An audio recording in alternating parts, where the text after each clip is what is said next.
से वृंदावन जाना तथा वत्सासुर और बकासुर का उद्धार। श्री सुखदेव जी कहते हैं, परीक्षित, वृक्षों के गिरने से जो भयंकर शब्द हुआ था उसे नंद बाबा आदि गोपों ने भी सुना।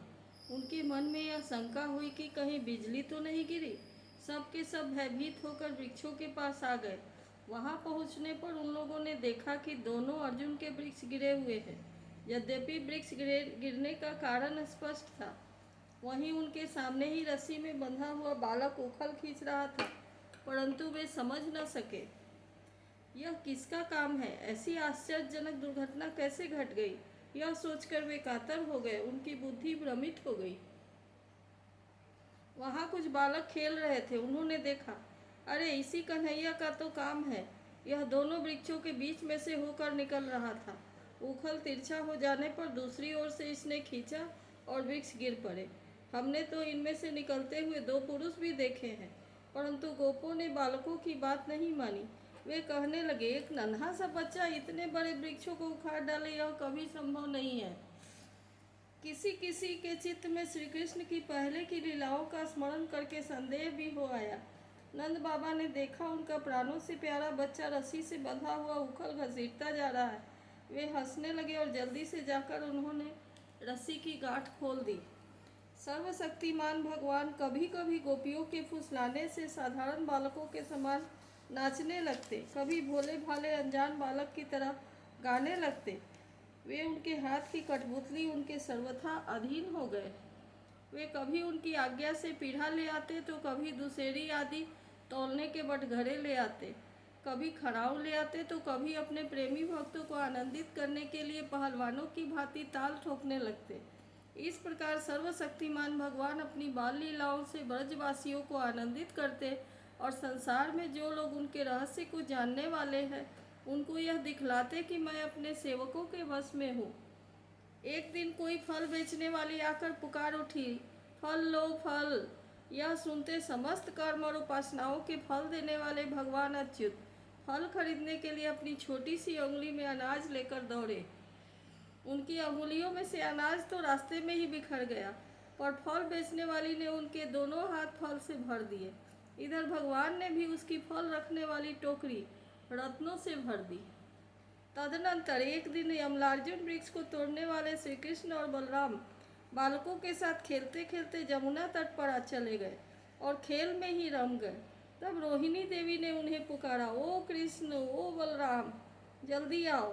परंतु रोहिणी के पुकारने पर भी वे नहीं आए, क्योंकि उनका मन खेल में लग गया था।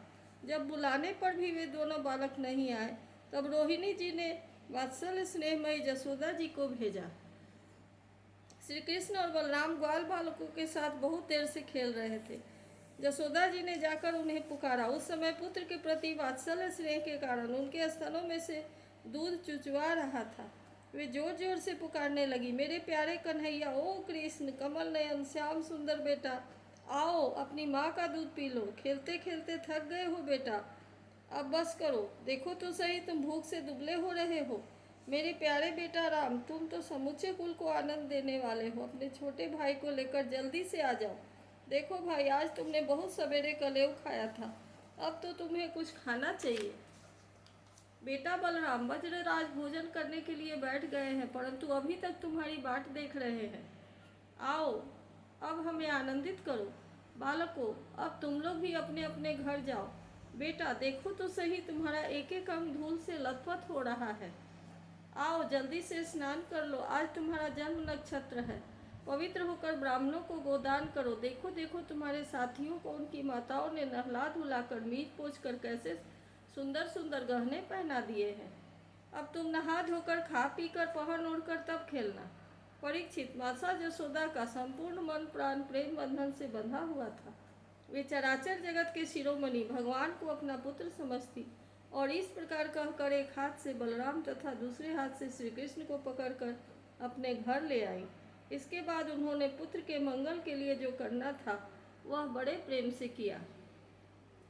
जब नंद बाबा आदि बड़े बूढ़े गोपों ने देखा कि महावन में तो बड़े बड़े उत्पात होने लगे हैं, तब वे लोग इकट्ठे होकर अब ब्रजवासियों को क्या करना चाहिए इस विषय पर विचार करने लगे। उनमें से एक गोप का नाम था उपनंद। वे अवस्था में तो बड़े थे, ज्ञान में भी बड़े थे।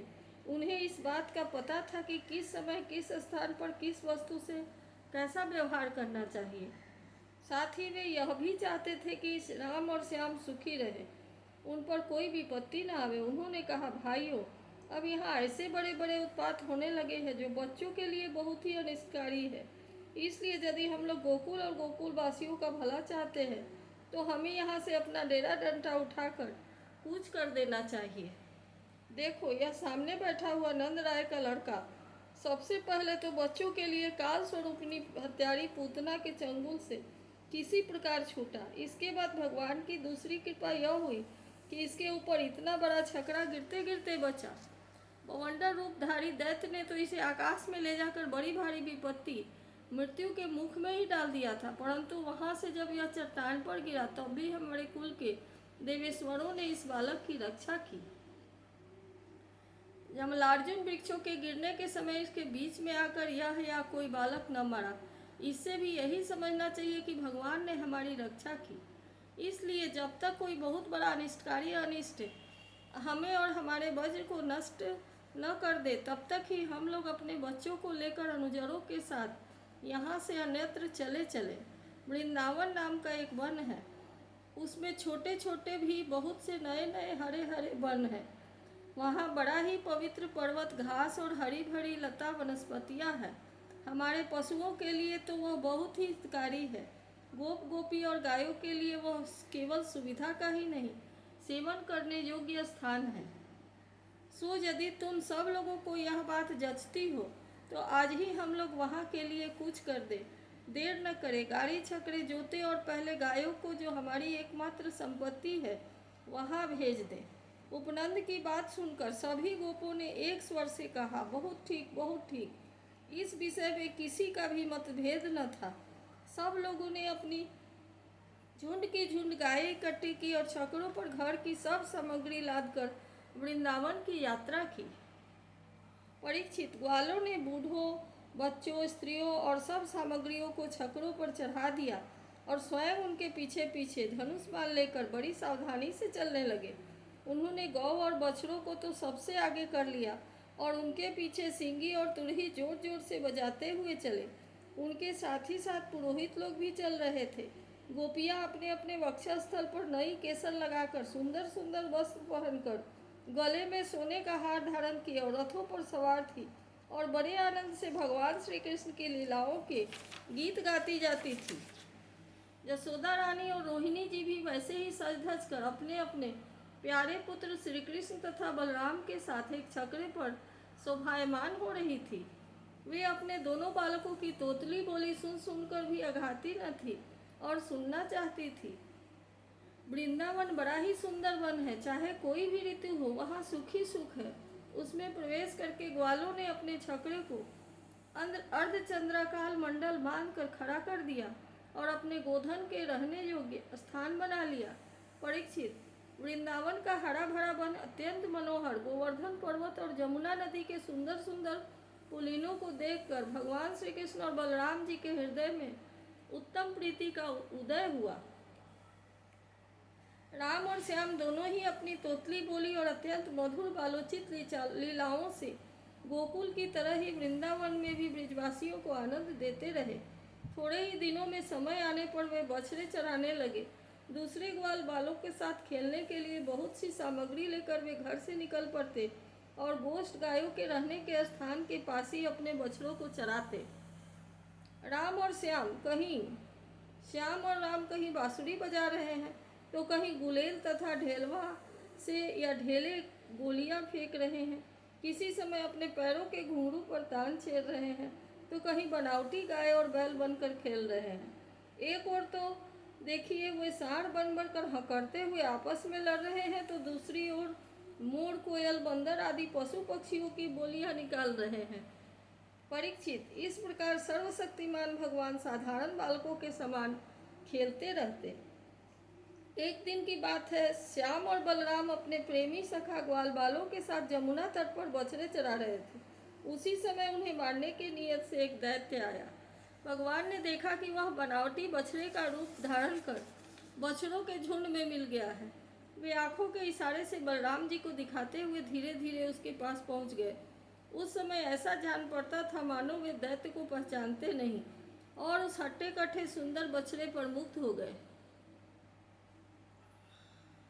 भगवान श्री कृष्ण की पूंछ के साथ उसके दोनों पिछले पैर पकड़कर आकाश में घुमाया और मर जाने पर कैथ के वृक्ष पर पटक दिया। उसका लंबा तगड़ा दैत्य शरीर बहुत से कैथ के वृक्षों को गिराकर स्वयं भी गिर पड़ा। यह देखकर ग्वाल बालों के आश्चर्य की सीमा न रही। वे वाह वाह करके प्यारे कन्हैया की प्रशंसा करने लगे। देवता भी बड़े आनंद से फूलों की वर्षा करने लगे। परीक्षित, जो सारे लोगों को एकमात्र रक्षक है, वे ही श्याम और बलराम और वत्सपाल बछड़ों के चरवाहे बने हुए हैं।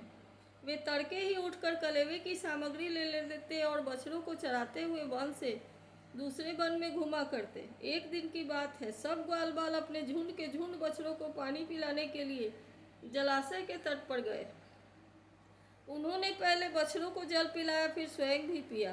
ग्वाल बालों ने देखा कि वहाँ एक बहुत बड़ा जीव बैठा हुआ है। ऐसा मालूम पड़ता था मानो इंद्र के वज्र से कटकर कोई पहाड़ का टुकड़ा गिरा हुआ है। ग्वाल बाल उसे देखकर डर गए। वह बक नाम का एक बहुत भारी असुर था, जो बगुले का रूप धारण करके वहाँ आया था। उसकी चोंच बड़ी तीखी थी और स्वयं बड़ा बलवान था। उसने झपट कर श्री कृष्ण को निगल लिया। जब बलराम आदि बालकों ने देखा कि वह बड़ा भारी बगुला श्री कृष्ण को निगल गया, तब उसकी वही गति हुई जो प्राण निकल जाने पर इंद्रियों की होती है। वे अचेत हो गए। परीक्षित, श्री कृष्ण लोक पितामह ब्रह्मा के भी पिता हैं। वे लीला से ही गोपाल बालक बने हुए हैं। जब वे बगुले के तालू के नीचे पहुँचे, तब वे आग के समान उसका तालू जलाने लगे। अतः उस दैत्य के श्री कृष्ण के शरीर पर बिना किसी प्रकार का घाव किए ही झटपट उन्हें उगल दिया और फिर बड़े क्रोध से अपनी कठोर चोट से उन पर चोट करने के लिए टूट पड़ा। कंस का सखा बकासुर अभी भक्त वत्सल भगवान श्री कृष्ण पर झपट ही रहा था कि उन्होंने अपने दोनों हाथों से उसके दोनों ठोर पकड़ लिए और ग्वाल बालों को देखते ही देखते खेल ही खेल में उसे वैसे ही चीर डाला जैसे कोई हिरण गाडर उसकी जड़ का खस होता है को चीर डाले। इससे देवताओं को बड़ा आनंद हुआ। सभी देवता भगवान श्री कृष्ण पर नंदन वन के बेला, चमेली आदि फूल बरसाने लगे तथा नगाड़े शंख आदि बजाकर एवं स्रोतों के द्वारा उनको प्रसन्न करने लगे। यह सब देखकर सबके सब ग्वाल बाल आश्चर्यचकित हो गए। जब बलराम आदि बालकों ने देखा कि श्री कृष्ण बगुले के मुंह से निकलकर हमारे पास आ गए हैं, तब उन्हें ऐसा आनंद हुआ मानो प्राणों के संचार से इंद्रियां सचेत और आनंदित हो गई हों। सबने भगवान को अलग अलग गले लगाया। इसके बाद अपने अपने बछड़े हाँककर सब बज आए और वहाँ उन्होंने घर के लोगों से सारी घटनाएं कह सुनाई। परीक्षित, बकासुर के वध की घटना सुनकर सब के सब गोप गोपी आश्चर्यचकित हो गए। उन्हें ऐसा जान पड़ा जैसे कन्हैया साक्षात मृत्यु के मुख से ही लौटे हों। वे बड़ी उत्सुकता, प्रेम और आदर से श्री कृष्ण को निहारने लगे। उनके नेत्रों की प्यास बढ़ती ही जाती थी, किसी प्रकार उन्हें तृप्ति न होती थी। वे आपस में कहने लगे, हाय हाय, यह कितने आश्चर्य की बात है। इस बालक को कई बार मृत्यु के मुख में जाना पड़ा, परंतु जिन्होंने इसका अनिष्ट करना चाहा, उन्हीं का अनिष्ट हुआ, क्योंकि उन्होंने पहले से दूसरों का अनिष्ट किया था। यह सब होने पर भी वे भयंकर असुर इसका कुछ भी नहीं बिगाड़ पाते। आते हैं तो इसे मार डालने की नियत से, किंतु आग पर गिरकर पतंगों की तरह उल्टे ही स्वयं स्वाहा हो जाते हैं। सच है, ब्रह्मवेत्ता महात्माओं के वचन कभी झूठे नहीं होते। देखो ना, महात्मा गर्गाचार्य ने जितनी बातें कही थी, सब की सब 16 आने ठीक उतर रही हैं। नंद बाबा आदि गोपगण इसी प्रकार बड़े आनंद से अपने श्याम और राम की बातें किया करते। वे अपने इतने तन्मय रहते कि संसार के सुख संकटों का, दुख संकटों का पता ही नहीं चलता। इसी प्रकार श्याम और बलराम ग्वाल बालों के साथ कभी आँख मिचौली खेलते तो कभी पुल बांधते, कभी बंदरों की भांति उछलते कूदते तो कभी कोई विचित्र खेल करते।